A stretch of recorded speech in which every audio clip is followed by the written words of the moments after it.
महाराष्ट्राच्या विधानसभेची निवडणूक ही मध्यावर आलेली आहे. आता थोडे दिवस राहिले आणि या थोड्या दिवसामध्ये आपल्या सगळ्यांची अपेक्षा ही असते मी आणि आमच्या सरकारने आपल्या प्रत्येकाच्या कार्यक्षेत्रात यावं. माझी इच्छा असते तर निवडणुकीचा प्रचार हा एक भाग नाही, त्या निमित्तानं तुमच्या भागामध्ये येता येतं, सरकारला लोकांना भेटता येतं, एकंदरीत शेती पिकं तिची काय अवस्था आहे जाता येतं, पाहता येतं, एक प्रकारचं वार्षिक समाधान सुद्धा मिळतं. आणि हे जरी खरं असलं जे हातात असलेले दिवस आणि निर्णयाच्या सर्वांनी लावलेली असलेली ठिकाणं याचा वेळ काही वर्षच नाही. ही महाराष्ट्राच्या विधानसभेची निवडणूक आहे, देशाच्या लोकसभेची निवडणूक झाली आणि महाराष्ट्राच्या आपल्यासारख्या जनतेने आम्हाला सगळ्यांना प्रचंड प्रतिसाद दिला. महाराष्ट्रामध्ये 48 लोकसभेच्या ज्या जागा आहेत त्यापैकी 30-31 जागा आम्हाला लोकांना आपण दिल्या आणि या निमित्तानं आम्ही ज्या मार्गाने जातो त्या मार्गाला थोडी सहमती दिली. आता महाराष्ट्राच्या विधानसभेची निवडणूक आहे. हे राज्य देशाचं एक क्रमांक 1चं राज्य होतं. अलीकडच्या काळामध्ये भारतीय जनता पार्टी त्याची सरकारी यांच्या हातामध्ये गेली 18 वर्ष सत्ता आपण पाहिली, काम करण्याची पद्धत पाहिली, त्याचा परिणाम हा झाला की देशात क्रमांक 1चं जे राज्य होतं तो क्रमांक फार खाली घसरला, तो 6व्या क्रमांकाच्या आसपास आलेला आहे.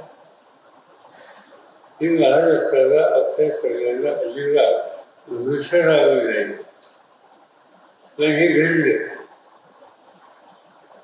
आणि पुण्यातून घडलं हे आता सगळ्यांना समजलं.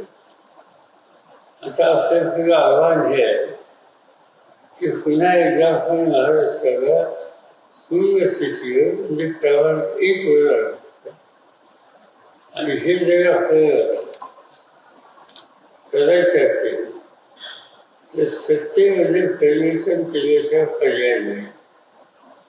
ज्यांच्या हातात सत्ता आहे त्यांच्या हातातून सत्ता काढून घेणं आणि जी कैलासवासी संसद सोहळ्याच्या कौशल्यापासून प्रशासनाच्या संदर्भाचं उत्तम आणि प्रगत राज्य हा जो लौकिक महाराष्ट्राचा होता तो पुढे स्थापित करायला लागेल आणि त्या आव्हानाला सामोरं जायचं असेल तर साहजिकच तुला सगळ्यांची पूर्ण साथ असेल.